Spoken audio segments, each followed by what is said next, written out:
นี่ก็ได้ดิก็ใช้ได้สิเป็นหยังบ่ได้ยากได้บ่ยากเว้ย โอ้คือขี้เกียจอะ บ่เป็นขี้เดียดจังได้ดอก คือบ่อยากร่วมบุญเฮานี่นะมึง มันย่อยมันย่อยคางเลยมันย่อย ตั้งก่อนก็ได้เถอะ มันย่อยเลยมันย่อยเซ็ตออฟ บ่ เดี๋ยวรถบ่เป็นหยัง เอาซะเนาะเอาเด้อแม่เฒ่าเด้อมาเฮ็ดบุญเฮ็ดศีลนำนะเนาะให้ขึ้นสวรรค์ชั้นฟ้าเป็นนางฟ้านางงามอยู่สวรรค์เด้อบัดนี้เด้อเนาะไปเกิดมงอยู่มงร่ำมงรวยได้เนาะบัดนี้บิดวางเนาะเราก็ได้ ตีหัวเบาเนี่ย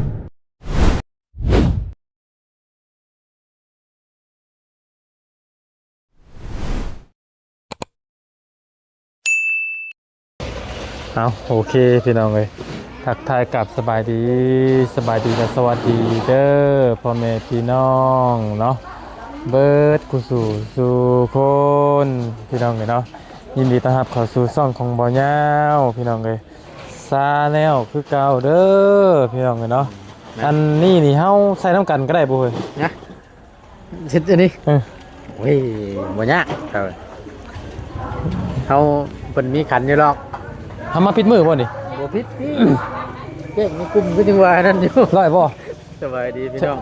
มันคือพวก มันคือเงียบซื่อๆเฮ้ย โหนัก มัน อันแม่นมือแท้อยู่บ่นี่แม่นมือแท้อยู่บ่มือบุญนี่แม่นอยู่เจ้าภาพแล้วบ่แม่นมือสุดท้าย อ้าวยังมีมืออื่นอยู่ อย่าทุกข์เด้ สบายดีเด้อมาหน่อยแม่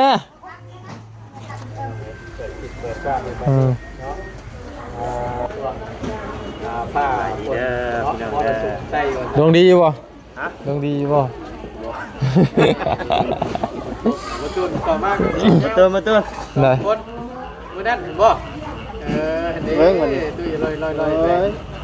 ผู้ใดบ่ตุนก็บ่ได้ซื้อเองสร้างเขามาก็พูด เขาว่ามืออื่นพูดได้ใช่มื้อนี้ มื้อนี้แหละผู้ใดตั้ง คือว่าสิ วันที่18ตั้งอื่นตั้งบาท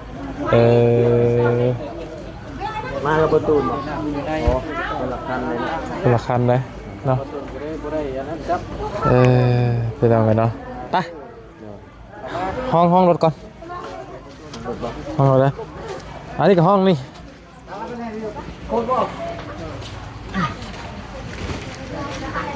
อ้ โอ้รถข่อยล่ม2เทื่อแล้วมื้อนี้ ไม่นี่บ่อย่าล็อกรถจ้า ล่มเรื่อยได้ว่าบ่ตุน แต่คอยรถคอยก็ยังล่มแล้วล่มอีกวะ หมูก็จอดไกลกันเท่าไหร่สิว่าไงบ้านบ่ได้ดิ เอามาพี่แม่เอามาสิครับให้มา อ๋อ ครับไปแล้วเนี่ยอ่ะถอยแล้วเนี่ยตอนยังขับรถบกแข็ง โอ้ยมันยากอยู่มันยากอยู่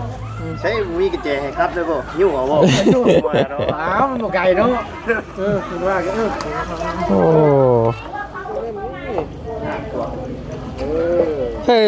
โทรศัพท์เขาคือบ่แจ้งบ่ดากแท้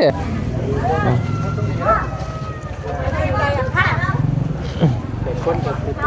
กุญแจสิล็อกคอให้ฮะ ล็อกคอพร้อมบ่ ล็อกคอ เอาล็อกกันได้ซะหักตัวมีลิ้นบ่ลิ้นมีบ่ จังว่าเด้อ ลิ้นเย่นี่มันเข้าขี้เมียงกันนี่ ตัวได้น่ะ บ่ล็อกก็ยังข่อย โอ้บ่ได้เลยบ่ยาวเอ้ยเนาะเดี๋ยวเพิ่นได้ประมาณ มันขี้เมียงเข้าขี้เมียงต้องหาลิ้นยัดยินใครอยู่บ่ทางเข้าก็จะเป็นเปื้อนด้วยเนาะบ่ว่าอยู่ไสเปื้อนฝนตกแห้งแล้วบัดนี้เรียกว่าตัวว่าจะซื้อน้ำ เจ้าเฮ้ยเฮือนเจ้าคือประหยัดเด้อเฮ้ย เนี่ยบ่ตุนก็ได้เปิดไฟให้เพิ่นนะเปิดไฟเลยนี่ เอาอย่างนี้นะจะจองอะไรอย่างนี้ ทางรถ ฮะเฮ็ดไปดีนี่เนาะ บ่เห็น ไฟเสร็จครับผูกพุ่งเต็มที่อยู่ ข่อยน่ะบ่ได้ห่วงข่อยดอกห่วงเพิ่นแหล้ว แล้วเพิ่นยังเห็นอยู่น่ะ ยันมีดถึกมือเพิ่นนะ เพิ่นคือสิฮู้อยู่ว่ามันมืดเนาะเพิ่นบ่เปิด บ่เพื่อเพิ่นเกรงใจเด้เพิ่น เจ้าภาพเขาต้องเปิดได้ทำความสว่างสะดวกสบายเพิ่นบ่ได้มันต้องนั่นนี่ เนาะเบิ่งเอาเงินจะซ่องก่อน หมู่แล้วก่อยน่ะ มุมกันบ่ได้บ่เฮ้ย ฮะ วันนี้เกิดทันหน้าบ่อยากเจอกันได้นี่ เอากับหมูกับไซสิหยังใส่ก็ได้ดิก็ใส่ได้สิเป็นหยัง บ่ได้ยากได้บ่ยากเว้ย โอ้โหคือขี้เดียดอะ บ่เป็นขี้เดียดจังได้ดอก คือบ่อยากร่วมบุญน้ำเฮานี่นะมึง เอากระใจนี่เอามาแซมกันก็ได้นี่มาเพิ่นก็รับอยู่ดอกเนาะบ่ได้ยากดอก เฮ็ดบุญนี่แล้วแต่ศรัทธาได้พี่น้องเด้อแล้วแต่จิตใจให้มันเฮ็ดหน่อยก็ได้บุญคือกันเฮ็ดใดก็ได้บุญคือกันเนาะ เพราะว่ามัน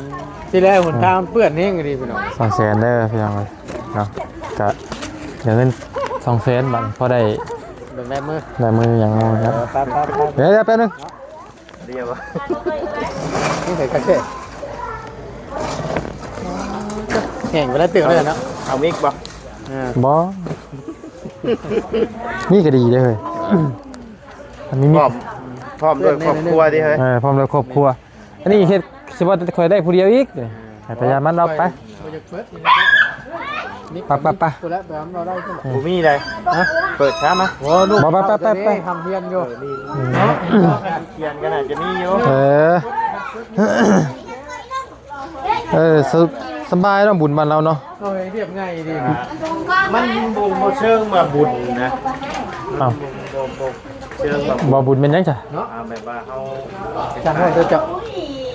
จักชิว่าจังไหนอ่ะบ่ได้คือบ้านเท่าใด รู้เลย มันก็บ่เปลืองเลยผมว่า เบืองคือเรา เอาคนบ่หลายเนาะ อุ้ยยังบอกนั่นเลยเพิ่นเดี๋ยวเพิ่นมาใหม่ บ่ สองห้องคุณบอก ฮะ ทดแจ้งเลยได้ เฮ็ดบ่ พี่ก่อนเอาเป็นหน่อยนึงก่อนสิใช้คนนั้น ใช้กองบุญ ต้มแดง กองบุญกองยังอยู่ใช่เอ้ยกองบุญนะ แก่ผู้ เด็กเป็น เพิ่นอยู่เฮือนได้เด้ ใช่มองได้มีสัญญาณเลย ผู้แล้วประตูหน้าต่างผู้แล้ว ของเก่าบ่ หมู่เก่านี่คือบุญตบ ต้มไม่ดีตัวนี้ ของแท้บ่ ซื้อเลยของแท้ตัวนี้นะ อันนี้บ่ข้าวต้มบ่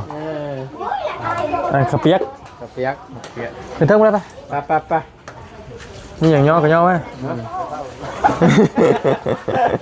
พอดีว่ะ เดี๋ยวสิกินกันบ่ อยู่ เนาะบ่ได้ยืมขาตั้งกล้องไง โอ้ได้ ยืมในคว้าจังหน่อย นี่ล่ะ ไปได้เลย โตบ่ฮอด100อันนั้นจ้ะ เต้นสองชุดนั้นมันไว้กินนะ สบายดีของเราเนาะ นี่เรียบง่ายด้วยเนาะ บ่ได้เก็บอีหยังมากมายมืออะไรแนวเวียกกะเก็บโต๊ะ2จำมันแล้วแหละเวียก ดีย่างเจียย่างได้นี่นะ เฮาดูเปิดสิแล้ว3มื้อยังบ่ได้อยู่ ตื่นมามื้อแรกมันพักผ่อนก่อน หาโก มันบ่ไหวเลยมันเกิน ป้าตึง ก็สิว่า พอเจียวเนาะอยู่เพิ่นค่อยเจ้าก็เห็นอยู่ตอนนั้น แม่ไปใส่กันบ้านเฮาเจ้าก็เห็นนะ นี่เราเจ๊ยืมได้เงินเหรอเจ๊2 แสนนี่แหละพอได้ต่อทุน บ่ได้ต่อยอดบ่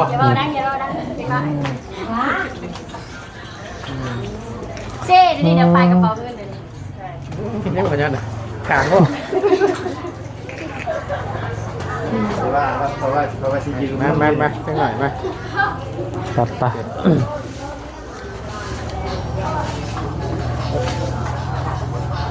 จะพามใหญ่ได้เนาะบ่ไรเนี่ย โดยถ้าขึ้นเทิงเฮือนผู้เลย ไป แต่ก่อนพี่น้องเอ้ย โอ้ผัวกระเบงเมียกระเบงน้อยเนาะ เนาะเรียกคือดีนี่ เฮ้ยเด้อเพราะว่าจ้อยลงเลย จ่อยตายใช่ ดุย เฮ้ย ใครมาหนึ่ง ยังนี่ลิ้น พดลงอยู่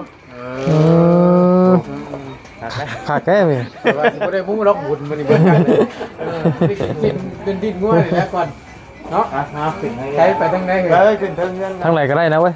ทางไหนก็ได้เบิ่ง นี่ก็ได้นี่ คุณบ่ เพิ่นทันเด้อ มันป้าไปพุ่นเลย สบายบ้านเพิ่นเนาะบ้านเฮานี่โอ้ย ฝนตกที่ชื่อไรนี่นะ อันนี้นะ บ่ได้มีเหล้ามีเบียร์บ่ นี่บ่เราอย่าแบบ มีกระดาษ เบียร์บ่มีเรือว่าเป็นน้ำเฮาเองบ่ตัวนี้ เพื่อนได้นะ บ่มีสิ ร่วมมือเดียวกันเลยแหละมันเป็นงานที่แบบว่าสุกเสาเดียวนะมันก็ได้แบบคึกคืนที่บ้านเขา บ้านเฮาบ่เกี่ยวเนาะเช้าก็ยังกิน กับ เสา แม่น กินบ้าน ก็มีอยู่เดากะแต่ส่วนนายทั้งนี้เพิ่นเหล่านะมีแต่เบียร์นะบ่มี แบบที่ได้เสิร์ฟงานเก็บงานไม่ได้ใช้ในบุญเนาะ แม่น บ้านเฮานั้น เบิดแพ็คนึงก็รู้เรื่องแล้ว อ่า ไป กับเพื่อนเรา บ้านเฮาน่ะบ่ไหวพี่น้อง ผู้เก่งก็บ่ได้ บ่สิซ้ำใดวะ สิจำได้บ่ได้ก็ได้เพิ่นกินนะอยู่นี่ บ่จัก2ลังเบียร์นี่ก็เซไปได้เติบแล้วค่อยวะ โอ้ยพยานหาทางกลับบ้านบ่พ่อพุ่นแหละสิบอกให้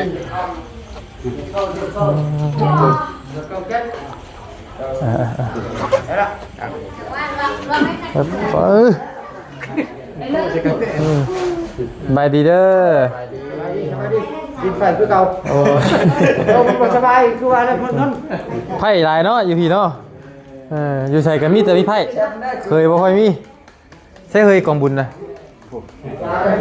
โอ้ คือกันอยู่บ่ สบายดีเด้อบ่อันนี้น่ะคือหยังนี่ ข่อยก็บ่ฮู้คือต้องถามมันแล้ว เฮ็ดไปได้เฮ็ดหมู่คือบ้านเฮาอยู่หรอวะ แม่นหมู่คือบ้าน บ่ตัวหมู่อยู่ข่อยมาสะดุดหูสะดุดตาตัวนี้ข่อย อันนี้บ่ ไปย่าง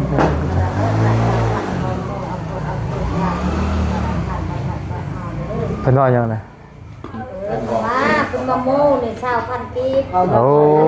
ดีมีแห้ง เอาไว้เลย มีได้หมอกในป่า โหลดคลิปไปนะไว้นะฮะโหลดคลิป ป่ามันปั่นบอกความเรา จะโหลดได้บ่ บ่อันให้ไปไว้ของมีเงินมอง หมอ นี้ กเป็นป่าเบาเด้อ มองนี้มี ป่า เงิน ได้แต่ครึ่งนึงนี่ครึ่งนึงเนี่ยป่าได้ต้นขัน เฮ้ยได้ดิ ใส่นี่ใส่นี่ เออ ใส่นี่แล้วก็เจ้าย่อขึ้น ตั้งไว้ก็ได้ เราให้ป่าเว่าจักรว้าเป็นความเราป่าได้ครึ่งนึงเจ็ดป่าเคี่ยวขมาก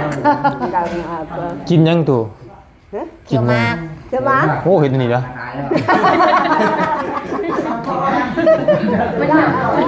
แต่แค่ไหน มันย่อยมันย่อยคานเนี่ยมันย่อย ตั้งก่อนก็ได้เท่าไหร่ มันย่อยเลยมันย่อยเซ็ตออฟ บ่ เดี๋ยวรถบ่เป็นหยัง เอาซะเนาะเอาเด้อแม่เฒ่าเด้อมาเฮ็ดบุญเฮ็ดศีลนำนะเนาะให้ขึ้นสวรรค์ชั้นฟ้าเป็นนางฟ้านางงามอยู่สวรรค์สวรรค์เด้อบัดนี้เด้อเนาะให้ไปเกิดมงอยู่มงร่ำมงรวยแล้วเนาะบัดนี้ เอาหนึ่งก็ ให้บิดบางเนาะเราก็ได้ เตียงหัวเบายาวเบายาวเงินมาโมนับเจ้าเด้อให้เขาเอ้ยให้คนอยู่ดีมีแห้งคนเจ็บก็ได้คนไหนจะมีเจ้ากับไปเกิดเป็นการวันจบบอลงามพุ่นแล้วบัดนี้บอลนั้นได้มาเขา เบิดก็เบิดได้ซะเนาะ เขามีความเบาร้าย อันเฮามาสะดุดหูสะดุดตาตัวนี้เฮานะอันนี้นี่คือหยัง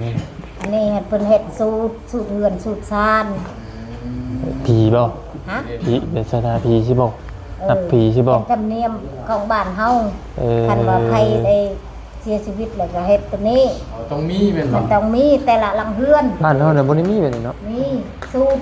แม่นบ่แม่นบ่ สูตรให้เพิ่น บ้านเฮาบ่ได้มีเนาะลุงนี่เนาะ มี บ่มีเนาะบ้าน แต่ธรรมเนียมบ้านนี่หันมีสูตรเฮือนสูตรเฮือนธรรมเนียม แม่นๆ ยันว่ามันแพ้เงินแพ้ชาติแพ้ร้านกูที่ว่ามันยั่งหั่นนะ เฮ็ดนี่มันต้องชูเลือดตัวนี้เนาะ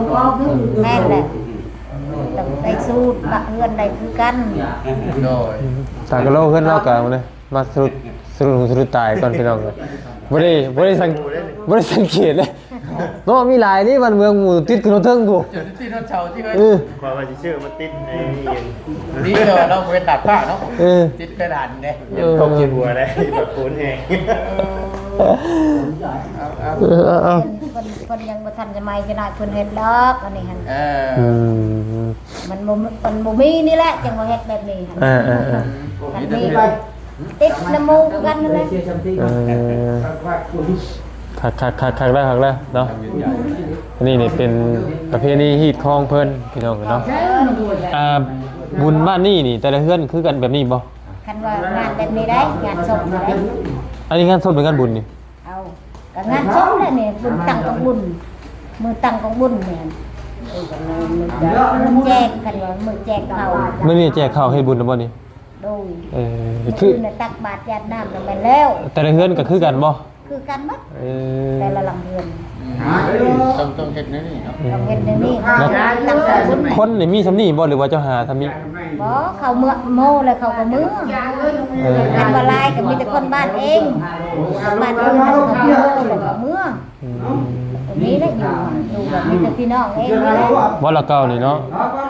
เฮามากินนี่เฮาตกใจแม่นบุญนี่บ่นะแต่ว่าก็คักแล้วเฮามักกันนี่แหละมักตัวที่แม่มันบ่เมื่อยผู้นี่นะมันบ่เมื่อยผู้ บ่คักหันวันน่ะ ฮะ ปบปับ บ่อันตอนนั้นก็คักอยู่อันแต่พอ ไปเพิ่งเลยเฮาก็ใจ เข้าใจตอนนั้นเข้าใจแต่คือบ่คักก็แล้วบ่ไหวเมื่อย วันได้เฮ็ดได้ ฮะ เฮ็ดได้อยู่ มันโคกกับบ่มันโคกใหญ่บ่โอ้ยบ่ได้มานั่งจะบ่ได้มานั่งว่าเฮาสิดอก เออหมดมือบ้านเขาคนหลายนะครับ ย่อเล่นย่อหันย่อนี่เบ้ายกคันอยู่หั่นแล้วกับคือเจ้าอยู่คันที่กะจะบ่ได้นั่งว่าเฮาสิดอก ได้กินไหมถ้าเป็นบุญเป็นศีลโดด เขาพอกินตัวเดียว เข้าบัตรจำได้บัตร มาทางนี้ได้เฮาบัด อันเจอกัน โอ้เก่งเนาะตาจ้อยนี่เก่งๆๆ ยิ้มบ่ยิ้มบ่ ฮะ บอกว่า เอาก่อนแล้วกัน ต้องถามทั้งอะไรเงินหน่อยนี่ครับเงินลายได้ป่ะพี่ โอเคๆจังได๋ก่อน น้องกับนี่จะเอาวันใส่ถุงนี่แล้วอะไร ป่าลงบนโต๊ะพี่น้องใส่ขันได้ เดี๋ยวมาทำบุญเด้อเนาะ เบาบ่ เอาบตูน ตูน เขาไรเนี่ย เอาคนเบิ่งคักหลายเงินเราน่ะเราให้ง่ายอยู่ได้ใส่200,000 เนาะหน่อยเนาะ จะได้บอกคนนี้เนาะ เขาติดอะไรคนใส่ยังไม่เจ้าก็เกิดเก็บบอลงามไปแล้ว ถูก คือได้บอกต่อยกัน ยังบ่ยัง ฮะ จะว่ายัง ว่า ให้เขาบอกเป็นเสน่ห์ให้เช่านี่เรา ได้แล้ว โอ้ยได้แล้ว เขาบอกเป็นจำเนียงหรือว่าจำ คนบอกเป็นพวก ฮะ ใส่ คือนั่นน่ะแม่ ข่อยอยากมีเสื้ออันสแกนนี่คือเล่าอยู่ข่อยสิมาให้มีหยังอยากพากบอกว่าเตียงบ่มา มีก็ใส่ สบายดีฮะมีหยังอยากพากบอกแล้วบ่ว่าเตียงนะมีหยังอยากพากบอกแล้วบ่ ปากยังมาใส่มันน่ะมีทรงชนิดมัน บ่เห็นแล้วใส่เสื้ออันนี้นี่ตลอดเลย มียังก็ว่ากับเราหากนะบ่าวเจียนแม่สอนเดือนขนาดนี้ไปท่านเป็นว่าเราไม่ใช่ว่าให้ ยังอยู่บ่เสื้อนั่นสะดอก ยังบ่ยังยัง ใครยังกะยะซะดำ ดูจนชวนมาดูเลย เห็นแล้วใส่คักใส่นี่เนาะ ลุงแพ้ไปแก้มาโจชนิดเลยแน่ๆไปแน่มาเฮ้ยที่ไหน มีทั้งสาวบุญบรรณากระเป๋าตรงนี้โต๊ะ แต่เว้นผู้รักเราน่ะ มาเช่าโอนเช่าบุญมาเช่าเขา พวกจากบ้านพวกหนาผลน้ำแม่ซุ้มว่า แม่เนี่ย โอ้ย กวนอยู่ให้ครบ เนาะคือได้เราน่ะที่จริงเจ้านะต้องขี่บวชอยู่3 มื้อเลยอยู่เลยนะ มันบ่ได้ บ่ได้บ่ บ่ได้เด้บ่ได้ เป็นเจ้าอาวาสอยู่ในวัดเลยน่ะ โอ้ยจับชิ้นบ่ได้ โต๊ะโต๊ะแบบนี้ เป็นคนที่ใช้ก็ ต้อง จับ นอน ชิ้นได้ แต่ ตัว ว่าแห้งนะมึงเนี่ย ไผ่ก็เสียบเอาเลย เติมได้ใจด้วยเวลา แต่ว่าไม่ได้บัดแย่งงานเลย คนแห้ง แต่ว่ามันพาลงสมมติตกมันกับไปง่ายมากงานเลย ไอ้ไงมาไงคนก็อาจจะไรคนนี้คนกระดก ดีย่างเสียย่างที่บอกเนาะ แต่ว่ามีซองบอลนะมันก็จะคนนอนไม่ค่อยรวยนี่ เออ แป๊บเดียวนี่แหละมาในอันนั้นเล็กกรุงเทพมัน ขอยอยากให้เจ้าเห็นปราสาทเราดิ ในเมืองไทยอันนี้ อยู่ในก็ได้ปราสาทบ่ ว่าดึก นึกว่าทางไปนึกว่าไปหน้าไปหน้าว่าแต่ปราสาท บ้านก็รวยอ่ะ บ่ได้แม่นอยู่แคมทางเลยเขาไปไหนพุ่น อยู่ไหน จังหวะแต่ไป ถามมาอยู่แคมทางมองคันเข้าไปทั้งนี้ใกล้แล้วว่าอย่างลัดไปนิดใกล้ อืม นี่มันโค้งของคุณเด้แต่ว่าเข้าไปดัดนี่ใกล้ ในโค้งแล้วคือว่าใกล้ๆนี่ มันบ่มีทางเด้มันเป็นทงนาทงนาครับ ลัดตรงหน้าไปเลย ลัดทงนาบ่ได้คันว่าคนย่างไปทางนี้ก็ได้ รถกันบ่ได้ยางละนี่ เห็นบ่คนฝาก5บาทเที่ยงมันแจกปัญหาซอยแน่ ใช่ไหม แก้ปัญหาแบบไหนไอ้ฮะแก้ปัญหาแบบไหนจากปัญหาแบบไหนแล้วมาแก้นะ เราเมา มาเพิ่นมาสิเก้นี่บ่มีเงินก็จำเงินเต็มปึ้งๆอยู่เนาะ เนาะเต็มมืออยู่ก็สิว่านี่ บ่กล้าเข้าไปน้ำล็อกจะเอาปานนั้นแหละ นี่แต่แก้สุกแก้เชื่อแล้ว เออ เราเมาเลยว่ารักคนแบบนั้นได้ให้แน่จะแข่งกัน ตั้งใจนั่นแหละเนาะเอาบุญมาฝากกันพี่น้องกันเนาะก็ ขอบใจโมโคได้ เขา หลาย น้อง เนาะ นิ้วกับผู้ว่าสิได้มาบ่รถเขาบ้านบ่ได้ไปซะ เอ้ย โดย ก็เห็นใจอยู่ทางเนาะ แม่นๆ เขาบ่ต้าก็มาบ่ได้ พี่น้อง เอาที่แรกว่าสิซื้อน้ำมาน้ำมันบ่ทางเข้าขี่แต่เฮาก็จนสิบ่รอดได้ปราดเดินโอ้ยป่วยแล้ว มาที่เพื่อนคอยมา แล้วเป็นเงินเราแล้ว เป็นยังไง นี่แหละก็เข้าไป โอเคพี่น้องอยู่ดีมีแฮงเปิดกุศลทุกคนข้าวนั้นยังบ่ยิวปานใดจักได้จะหิวแล้วบ่ แต่คุณแล้วลงแฟนลงกัน จังหน่อยจังกินก็ได้ครับ